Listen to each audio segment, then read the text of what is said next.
What's up, everybody, and welcome back to Pillars Unpacked. Thank you so much for watching this episode. Today we're going to be covering the Co-Cathedral of St. Thomas More in Tallahassee, Florida. This is a co-cathedral in the Catholic Church, specifically in the Diocese of Pensacola, Tallahassee. So I'm going to insert all of my footage of the co-cathedral, and we'll come back after to talk about it in detail and its history.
Okay, so St. Thomas More represents a couple of firsts for the channel. This is the first church of any kind that we've looked at from the state of Florida. So I think it's kind of fun to get a new location represented. And I think in the future there will be definitely some more churches that we cover from the state of Florida. I think there's a few that come to mind that I've been to that I really enjoyed. So I feel like at some point we'll cover those. But that's a first from that perspective. And this is also the first co-cathedral in the Catholic Church that we have looked at, which is, it happens occasionally, but it's not super common. There's normally just like one cathedral per, diocese or archdiocese, and that represents the seat of the bishop or an archbishop. So this is a little bit more of a unique case. And the reason for that is a lot of as mentioned, sits in the Diocese of Pensacola, Tallahassee, and like the Panhandle region of Florida. And a lot of the regions that are represented in that current diocese actually used to be in the Diocese of St. Augustine. But the way that the kind of like the map of the diocese were redone and restructured in the mid 1970s. And so in 1975, this current diocese was established, and the cathedral that is in Pensacola, it's the Cathedral of the Sacred Heart, was elevated as the main cathedral. And then this church was elevated to the status of a co-cathedral alongside it. So it can kind of share some of the functions of the diocese and can represent the seat of a bishop because of that elevation to that status. But the main cathedral does sit in Pensacola.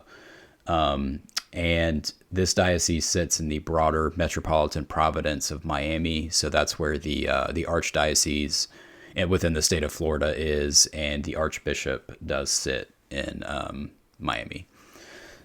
So I think it's interesting too, because this cathedral or co-cathedral sits on basically like right on the edge of Florida State University's campus. It's like basically just right next to the campus, right across the street, essentially.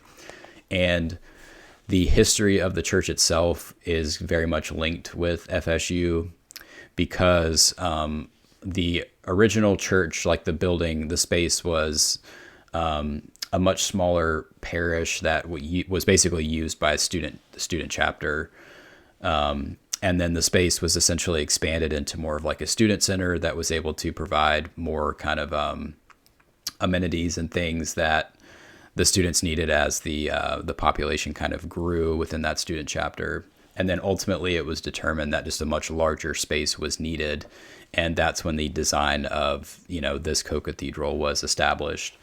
And then so when it started being constructed in 1965, and then it was dedicated a couple years after in 1967. And it was established originally as just a chapel. It would get elevated shortly thereafter to the status of a student parish, again, representing just a lot of the kind of interrelated history that it had with FSU being so close to campus and kind of fulfilling a lot of those functions for students who were a part of that kind of student chapter. And then it wasn't that long after that, so that would have been in 1968 when it was elevated to a student parish. And then, as mentioned, it was in 1975 when the new diocese was established, and this was elevated to the status of a co-cathedral. So I think it's pretty cool, kind of like local history there, that it has some connections with the school and with kind of like a student body that very much made up the population and kind of helped build kind of what this church is and kind of what it represents today, which I think is pretty cool. So the architecture style, I mean, you can definitely tell that it pulls a lot of inspiration from Spanish architecture. You can tell by kind of like that predominant yellow color and the red roof, which I think has become very synonymous with a lot of Spanish architecture. And that's meant to kind of represent the Spanish history of the state of Florida, which goes back very, very far. And it features also a couple other things like the bell tower, which is almost 100 feet high. I really enjoyed that. It's almost 100 feet tall. which is pretty cool. And then the building itself has like a typical cruciform layout. So that kind of is like a typical structure there that we've seen a lot. But yeah, it's that very prominent red tiled roof, I think, is what really sticks out. And, you know, a lot of it is meant to honor the Spanish history of Florida, which I think is pretty cool. As far as the interior is concerned, the thing that jumped out to me initially was just the stained glass. I thought was absolutely beautiful. The visual of Jesus like right in the middle, and then kind of some like more abstract colors around it, I thought was really eye-catching and kept me like, that was the thing that I kind of kept like focusing on. And I think it's pretty cool that that's like right above the main door as you enter into the nave. So that I thought that was really cool. The space at the altar is also pretty amazing. So the Holy Trinity is depicted with God the Father at the top, and then the Holy Spirit represented by a dove in the middle, and then Christ, of course, the depiction of the crucifixion there as well. So all three are represented kind of at the top, and then it has like that 3-panel structure with different art pieces that are below the cruciform. The first of which I think represents there's 4 patron saints of the entire diocese, which are St. Michael the Archangel, St. Thomas More, which is the patron saint of this church that we'll talk about, and then St. Elizabeth Ann, and the 4th is actually St. Augustine, who, as mentioned, this church used to sit in the Diocese of St. Augustine, and so he is the patron saint of that diocese, and the city is named after him, which I think is pretty interesting. And it was actually the bishop of the Diocese of St. Augustine that dedicated the church when it was initially dedicated as a student chapel, as we mentioned. And I did want to talk about the patron saint a little bit more, St. Thomas More, now, just because I think it's pretty interesting. He was a political figure in England, and at the time of the English Revolution, of the English Reformation, not the Revolution. At the time of the Reformation, he was a part of the Catholic Church and very much was opposed to a lot of the Reformed theology and thinking of guys like Martin Luther. And when King Henry decided to actually split the church and establish the Church of England, or the Anglican Church, apart from the Catholic Church, a lot of the members of the clergy that were in England had to kind of swear an oath now to the monarch being the supreme head of the Church of England, as opposed to the structure of the Catholic Church and the authority of the Pope. And St. Thomas More refused to do so. He did not take that oath, and he was ultimately tried and convicted on charges of treason, and he was actually executed, which I think is very, very wild. And then much more recently, he was actually labeled a martyr in the Catholic Church. So there's kind of a very interesting story there. So I think the history of their patron saint is very interesting and very wild. Don't always read stories like that of patron saints that cathedrals are always dedicated to. But then the other kind of like art depictions, the Holy Family is depicted in the center, and then the other one is supposed to represent the Co-Cathedral's mission, kind of from a local perspective. And then just wanted to highlight as well the Stations of the Cross kind of went all the way through. They're in the nave, and then they extend through to either side of the transept. And they're also, which I think you can see in one of the video clips, that they actually have them kind of like in stone markers just around the grounds of the Co-Cathedral. So I think that it creates kind of just like a nice like walking space, kind of like a prayer labyrinth or maze, but just a little bit different, which I don't know that I've seen that before. So it was kind of like all throughout the campus of the Co-Cathedral, they are represented, which I think was awesome. So I thought this was a beautiful church. The high altar, the tabernacle, the crucifix, all the sculptures. And I think I read that all of that stuff, the high altar, the tabernacle, those like the the figures depicted in the crucifixion of Jesus, all of those were sculpted by artisans in Spain and then brought over and installed, which I think is awesome. And yeah, this is definitely, it's very cool that it's located so close to Florida State. And, you know, Tallahassee being the state capital of Florida, I think it represents, you know, the potential for a lot of people to see it and visit it, in addition to just like traditional parishioners that worship there. So yeah, I love the kind of like Spanish vibe of the architecture. And I think that the stained glass was absolutely beautiful. And it's one of those that I think you can kind of keep going back to it and get something different out of the experience each time. So I had a lot of fun getting to visit and cover this church. So I hope you guys enjoyed the video. Thank you so much for tuning in. And until next time, keep looking up.